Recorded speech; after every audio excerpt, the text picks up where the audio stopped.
Hola chicos, ¿cómo andan? ¿Se escucha bien y se ve bien la imagen? Sí, se ve bien, profe. Listo. Bueno, y por esas casualidades me llego a quedar sin tiempo. 5 minutos antes o 3 minutos antes me avisan y alguno de ustedes hace una reunión nueva y me manda la invitación, si puede ser. ¿Vale? Ok. Ahí estoy viendo el examen y es bastante sencillo, ¿sí? Así que calculo que con un poco de suerte lo van a aprobar, ¿sí? Así que no se preocupen Multiple tanto. choice, profe. ¿Eh? Multiple choice o desarrollar, profe. No te lo puedo decir. Lo tengo justo acá en el teléfono. ¿Es con un poco de suerte o Pero, ¿eh? con un poco de suerte nada más? Solo un poco de suerte. Ah, bien. Para ser sarcástico, vamos a hacer. ¿Algún centro, profe? ¿Un centro? No sé qué es eso. Sí.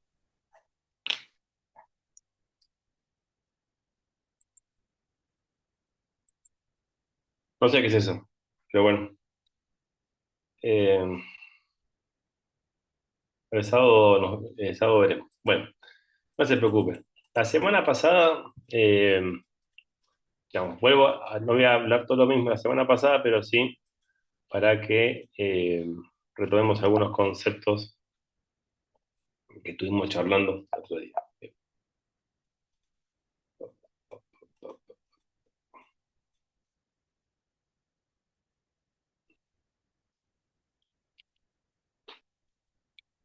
Acá. Bien. La semana, voy a borrar esto y listo. Cualquier cosa, chicos, me paran y me avisan. Bueno, la semana pasada habíamos charlado desde distintos aspectos de lo que formaba parte eh, los primeros capítulos de la que era la fisiología y la anatomía renal. Pero sí eh, como concepto primario, indispensable, es el concepto de la nefrona, ¿sí?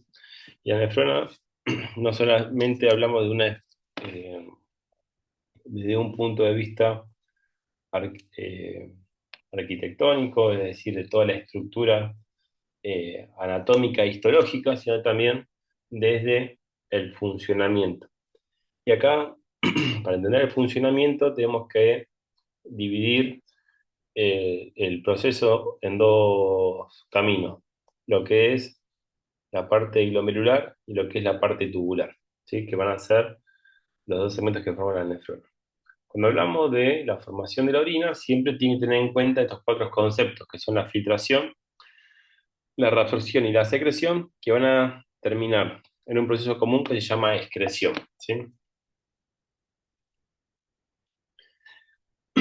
La semana pasada estuvimos charlando de algunos conceptos de lo que es el filtrado glomerular, la reabsorción y la secreción tubular, y también de cómo algunas sustancias se van comportando a nivel del glomérulo y a nivel del túbulo, dependiendo de sus características químicas o sus características físicas o la combinación de ambas, como hay sustancias que solamente tienen un comportamiento solo y exclusivamente de filtración, o sustancias que se pueden filtrar y reabsorber, o sustancias que se pueden filtrar y secretar, ¿sí? Por ejemplo, la creatinina es un compuesto del metabolismo de los aminoácidos y de las proteínas que se va a filtrar. El sodio, la glucosa, ¿sí? Son algunos aminoácidos, son compuestos que se filtran y se reabsorben. Y cuando veamos medio interno, en las últimas clases van a ver que ácidos orgánicos o bases se van a secretar, además de filtrar, y eso eh, es una de las propiedades por lo cual el riñón mantiene el equilibrio en el medio interno y la homeostasis y el equilibrio en lo que es el estado ácido-base. Bien, hablamos del concepto de filtrado glomerular, como es uno de los conceptos más principales, ¿sí? Concepto que lo tiene que tener súper claro en la cabeza, eh, de cómo ese filtrado va a atravesar la barrera del filtrado glomerular, a través de recuerden que era el endotelio, la membrana basal, con sus estructuras finales que eran los podocitos y los pedícelos, ¿sí? Y la importancia que tiene el flujo sanguíneo a nivel glomerular para llevar a cabo el filtrado glomerular. Y que ese filtrado glomerular va a depender o se va a tener procesos que son de autorregulación eh, intrínseca al riñón, otra regulación simpática y otra regulación que es hormonal. La regulación intrínseca, recuerden que depende de mecanismos biogénicos y de un mecanismo que se llama retroalimentación túbulo glomerular.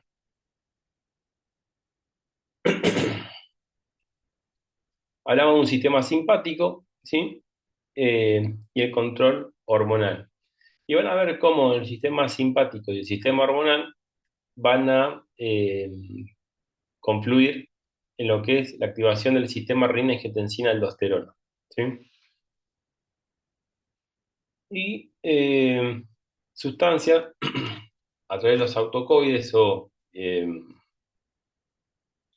compuestos secretados propios exclusivamente por el riñón, cómo van a tener distintos comportamientos vasoconstrictor o vasodilatador dependiendo de la circunstancia de la que estemos hablando en el organismo. Bien. Esto más que nada para poner en cuenta lo que era refrescar un poco los conceptos y hacer un raconto de los tópicos más importantes que tenemos que tener en cuenta cuando hablemos de filtrado glomerular. Otra de las funciones que cumple el riñón va a ser la reabsorción y la secreción a nivel tubular, ¿sí? Y repasando, ¿sí? El- no. Y repasando y retomando, ¿sí? Esta diapositiva, que es la que vimos con los chicos la, la semana pasada, el jueves, cuando estuvimos conmigo en clase, van a ver que cómo hay compuestos que el filtrado glomerular, ¿sí? La reabsorción eh, a través del paso del túbulo hacia la sangre o la secreción a través del paso de sustancias del túbulo hacia, eh, eh, perdón, de la sangre hacia el túbulo, ¿sí? Junto con la excreción van a ser las cuatro propiedades y funciones que va a cumplir la nefrona, ¿sí? Para que se den a cabo todos estos movimientos y mecanismos, vamos a tener distintos mecanismos de reabsorción. Y estos mecanismos de reabsorción va a depender de sustancias que van a atravesar todo el epitelio tubular o sustancias que van directamente a atravesar los capilares peritubulares, es decir, sustancias que van a atravesar solamente esta parte, ¿sí? El glomérulo y el sistema tubular, o sustancias que van a atravesar en forma o en dirección opuesta el sistema tubular. Y para que existen estos mecanismos de reabsorción, tenemos dos grandes movimientos de sustancias a través de la capa celular, que son a través de un movimiento transcelular, es decir, que atraviesa directamente la célula, y un movimiento que es paracelular. Necesitamos, o el paso es a través de uniones estrechas, ¿sí? Que permite el paso de una sustancia hacia la otra. Y recuerden que siempre el agua difunde o se reabsorbe por ósmosis. Cuando hablamos digamos, para que se lleve a cabo este movimiento, de movimientos entre el túbulo y el intersticio, o de los capilares peritubulares hacia la sangre, y para que haya movimientos a través de la célula o de las uniones estrechas, nosotros necesitamos que se desarrolle una cinética o una fuerza motriz que permiten que estas sustancias puedan dirigirse de un punto hacia el otro. En primer punto tenemos sustancias que dependen o que usan directamente ATP, es decir, que la presencia de la bomba sodio-potasio ATPasa va a permitir el activo primario para generar el gradiente energético para que las sustancias puedan difundir o atravesar las membranas celulares. Después tenemos otro mecanismo es el transporte o activos secundarios. Es decir, que usamos el gradiente o la fuerza de una sustancia y en este caso viene de la mano acompañada de otra. Por ejemplo, la reabsorción del sodio muchas veces arrastra glucosa o arrastra aminoácidos, ¿sí? Y una difusión pasiva, como puede ser el agua, ¿sí? En este caso, que difunde en lugares de mayor a menor concentración, y otro compuesto que va a difundir como el agua va a ser la urea. Acá van a ver cómo la reabsorción del sodio y la reabsorción de glucosa, y la reabsorción del sodio junto con la glucosa y los aminoácidos van a depender, por un lado, en este caso, de la bomba sodio-potasio TPasa. Es decir, que vamos a precisar que en este caso de las células tubulares, principalmente en el túbulo contorneado proximal, ¿sí? La activación de la generación de adenosina trifosfato para que el sodio pueda difundir desde la luz, ¿sí? Donde estamos, hacia el interior celular. La presencia de este gradiente hace que el sodio salga hacia el capilar tubular por efectos ópticos, arrastre agua y soluto, ¿sí? Y se intercambie por un ion de potasio manteniendo la electroneutralidad de la membrana. Cuando nos paramos en el transporte ya secundario, es decir, que precisamos de la presencia del sodio que permite el arrastre de otra sustancia, vamos a tener como acá eh, la glucosa o, en su defecto, los aminoácidos van a depender, por un lado, de la glucosa tenemos los transportadores activos, los transportadores de glucosa sodio dependiente, que recuerden que también los encontramos en el endotelio, perdón, en el epitelio intestinal y cómo difunde a través de la membrana vasolateral a través de los transportadores GLUT2. Y los aminoácidos siempre se van a ir como con transporte con el sodio. ¿Cuál es el concepto principal de esto? Que casi toda la glucosa y casi todos los aminoácidos se reabsorben en el túbulo contorneado proximal. ¿Y esto por qué se debe? A varios factores. El primero es que en el túbulo contorneado proximal tenemos el ribete cepillo, ¿sí? Y eso es un epitelio que favorece la reabsorción. En segundo lugar, por una localización anatómica, túbulo contorneado proximal, está inmediatamente a la nefrona.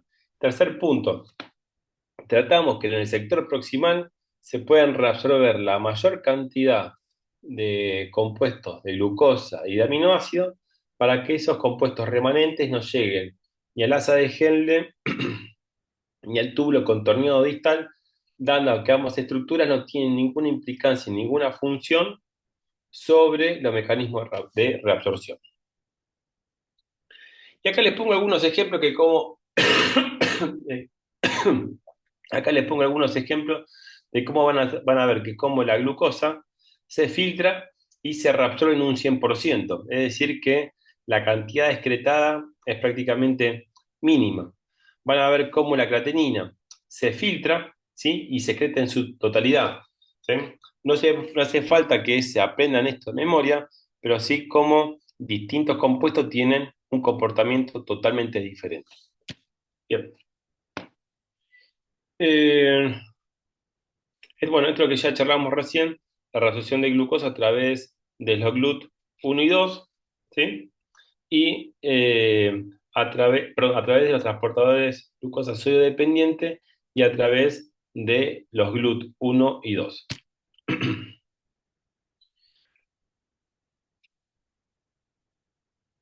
En este ejemplo también el cotransporte de sodio-protón para la reabsorción de los aminoácidos. Y otro mecanismo, ¿sí? Que va a llevar a cabo la reabsorción va a ser de la pinocitosis, ¿sí?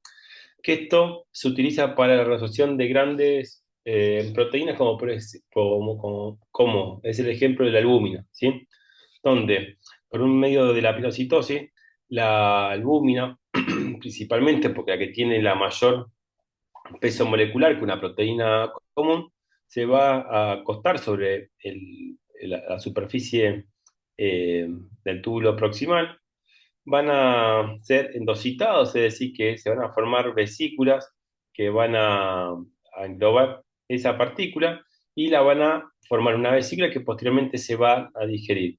Una vez que esa vesícula se digiere, ¿sí? Se libera el aminoácido hacia la sangre a través de un transporte activo, es decir, que la pienocitosis lo, lo reabsorbe y lo vuelve de vuelta a la circulación. Por eso no hay pérdida de proteínas en la orina. Y aprovechando estas propiedades que son la reabsorción activa y la reabsorción pasiva, no importa que se sepan eh, este dibujo de memoria, pero sí para que ustedes sepan que tanto la glucosa como las proteínas tienen lo que se llama transporte máximo. ¿Qué significa esto? Que son, o es una propiedad que tiene la nefrona para con alguna sustancia cuando existe una limitación o una sobrecarga de saturación del transportador. Es decir, que ustedes pueden filtrar eh, la glucosa que generalmente llega al túbulo contorneado proximal. Y si esto es siempre de un rango de normalidad, esa glucosa puede reabsorberse en su totalidad. Pero cuando tenemos pacientes con hiperglucemia en forma constante y permanente o pacientes diabéticos que tienen un mal control metabólico, esa hiperglucemia hace que se pueda reabsorber una parte en el túbulo contorneado proximal, pero cuando supera el umbral de absorción, la glucosa remanente pasa hacia la orina, ¿sí? Y ese pasaje, cuando secreta la glucosa, genera un fenómeno osmótico que lleva al arrastre de agua y a la deshidratación y a la descompensación metabólica de este tipo de pacientes. Lo que más me interesa de esto es que sepan que principalmente la glucosa como las proteínas tienen lo que se llama el transporte máximo, ¿sí? ¿Hasta acá me siguen?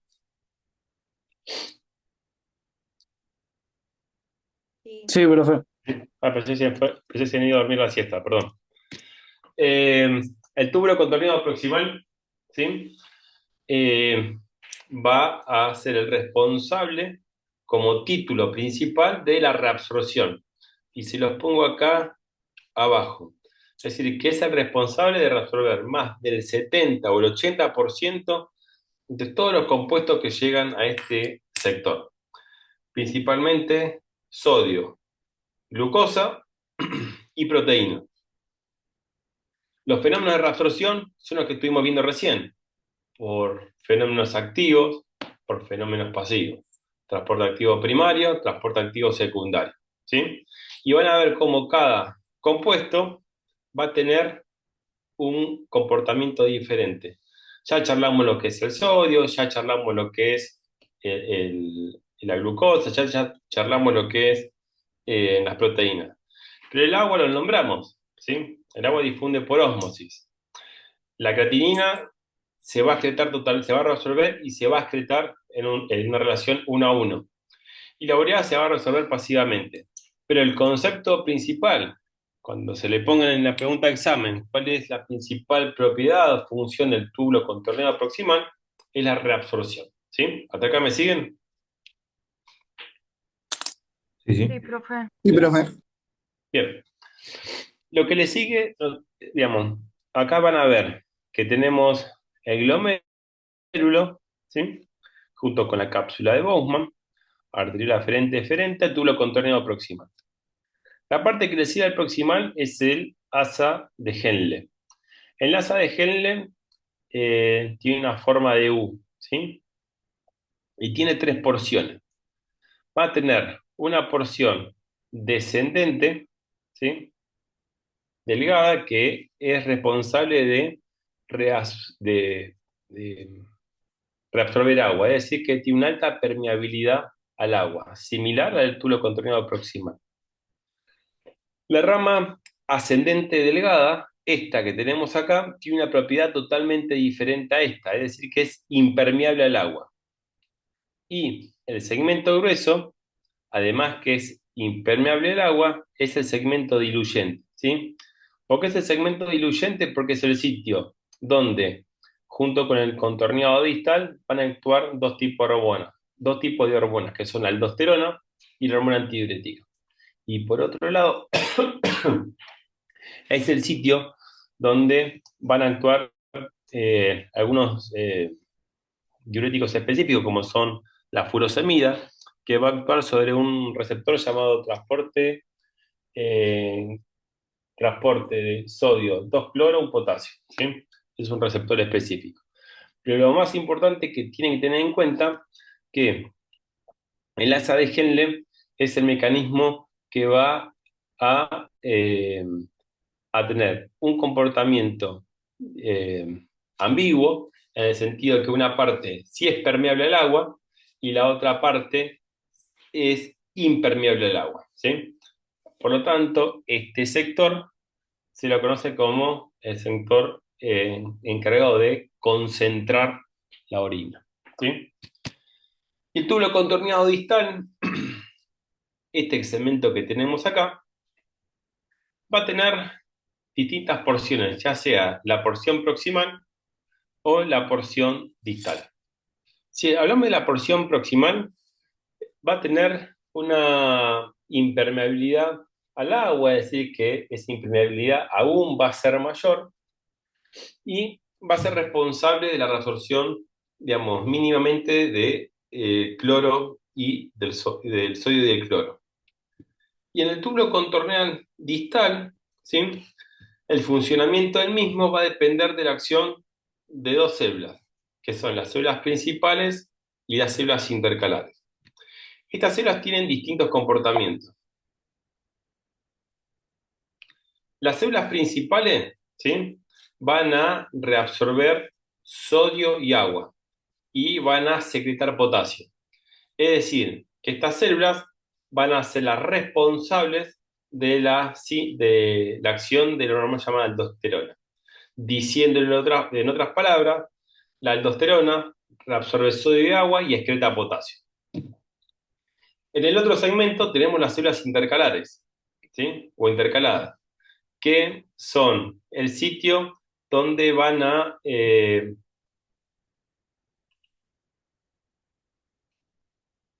reabsorber o secretar potasio y bicarbonato. Y estas células intercalares van a ser las células donde van a actuar lo que se llama la hormona antidiurética y la vasopresina. ¿Cuál es la diferencia entre una y otra? Que la vasopresina reabsorbe solamente agua, ¿sí?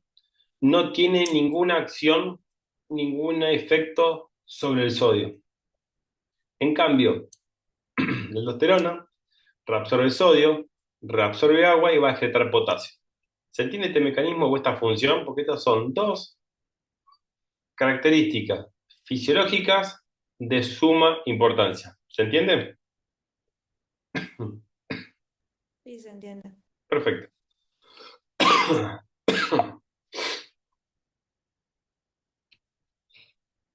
Esto es un modo de resumen y este es un modo de resumen. ¿Hasta acá alguna duda o alguna pregunta?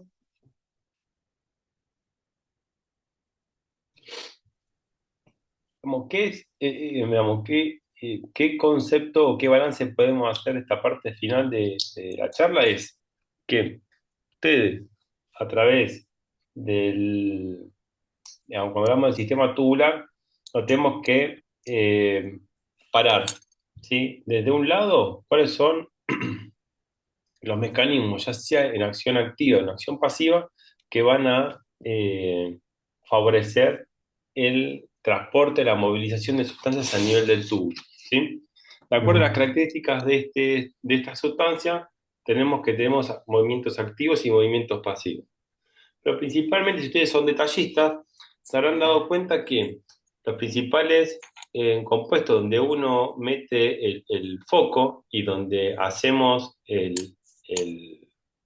el detalle principal es sobre el comportamiento del sodio, de la glucosa y, de las proteínas, si digo bien. Y después el otro concepto que a tener en cuenta es cuál es la propiedad principal del túbulo contorneado proximal, cuál es la propiedad principal del asa de Henle, cuál es la propiedad final del túbulo contorneado distal y colector, y cuál es la diferenciación y acción de la hormona antidiurética y de la vasopresina. Perdón, de la antidiurética, vasopresina versus la aldosterona. ¿Hasta acá me siguen? Sí, profe. ¿Sí? Bien. Toda esta secuenciación de los conceptos cuando hablamos de lo que es la nefrona, el funcionamiento de la membrana filtrante, de las características y las propiedades en cuanto a la vascularización y irrigación del glomérulo, en cuanto a las características químicas y bioquímicas en el comportamiento de los distintos iones y solutos a través del túbulo contorneado proximal, asa de Henle y distal, es para que ustedes puedan entender cómo, ante determinadas situaciones, ¿sí? Cómo es la regulación, ¿sí? Y el mecanismo de concentración que hace el riñón con respecto al agua y su propiedad de poder concentrar la orina. Dijimos que al principio de la clase, la semana pasada, cuando hablamos de fisiología renal, que una de las principales funciones del riñón era de poder regular el equilibrio hidroelectrolítico. Y esto lo hacemos a través de la capacidad de poder concentrar la orina y de poder diluir esa orina, sin que esto tenga tanta repercusión sobre la excreción de distintos tipos de solutos. ¿Cómo es este mecanismo? A través de la acción de la hormona antidiurética vasopresina. Esto lo vamos a ver más adelante cuando veamos metabolismo del agua y del sodio, ¿sí? Pero para que se vayan introduciendo en el tema, la neurohipófisis, ¿sí? Es una glándula que se encuentra alojada en el cerebro, descansando sobre la silla turca del esfenoide, y anatómicamente la van a encontrar por detrás de los ojos. Va a, eh, va a ser la responsable de la secreción de la hormona antidiurética y de la vasopresina. ¿Cuáles son los estímulos, ¿sí? Para que esta eh, hormona se pueda liberar? Es el aumento de la osmolaridad, es decir, que haya más concentración de solutos, ¿sí? Que de líquidos en los compartimentos celulares. Y otro estímulo va a ser la disminución del volumen intravascular, por eso la vasopresina.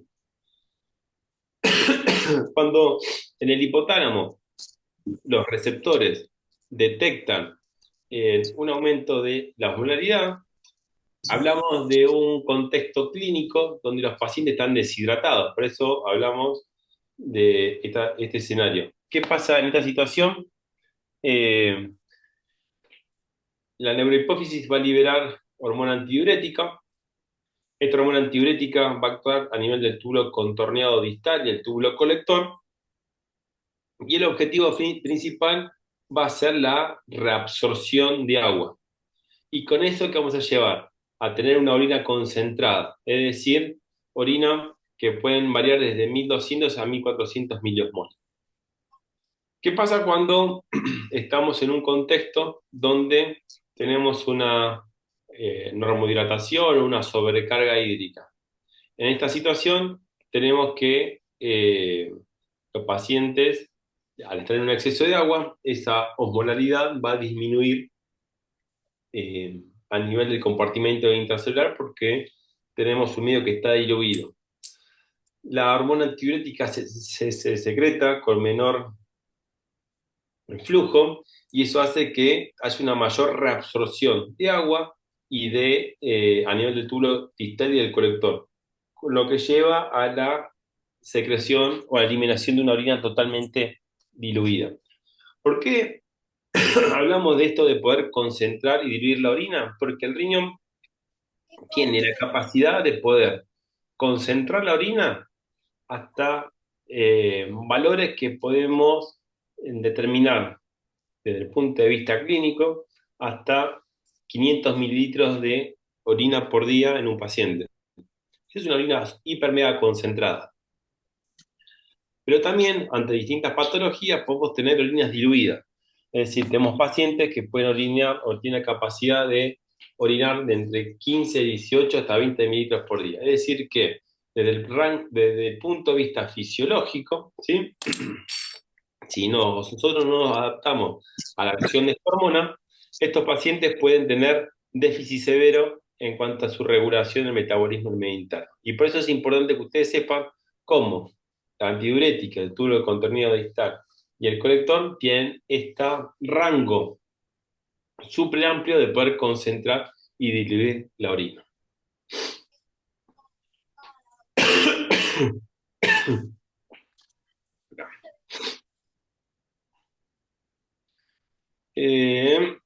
Bueno, esto es lo que ya charlamos recién, acá. Todos estos mecanismos de poder concentrar y diluir la orina, ¿sí? Van a ser los responsables de poder establecer lo que son los factores de mecanismo multiplicador por contracorriente. ¿Qué significa esto? Que se va a generar una médula renal hiperosmolar que para que se genere este escenario, esta situación, vamos a depender, por un lado, del transporte activo de la bomba sodio-potasio 2-cloro, ¿sí? En el asa gruesa de el túbulo grueso y el asa de Henle. Por otro lado, va a ser favorecido por la difusión pasiva de la urea hacia el intersticio y por la disposición anatómica de los vasos rectos y del asa de Henle. En estos cuadros, ¿sí? Más que nada es el resumen de lo que estuvimos charlando recién, que me olvidé de ponérselos al final de la clase. Este sistema multiplicador por contracorriente va a concentrar la orina. ¿Y de qué va a depender? De 4 factores. Pregunta de examen. De la hiperosmolaridad, de la disposición anatómica del asa de Henle, de la difusión pasiva de la urea y de la acción de la hormona antidiurética.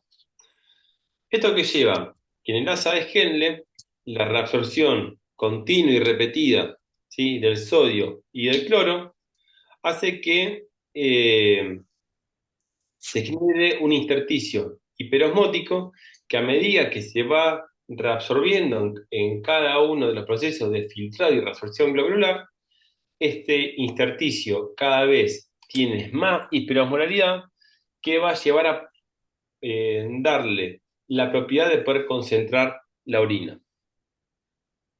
La médula renal, ¿sí? Que está bien en la profundidad, ¿sí? Del riñón, va a variar desde una osmolaridad que varía desde los 300 miliosmoles, ¿sí? A los 1400. Y acá le pongo un grafiquito. Es decir, ¿es necesario que se sepan estos números? No.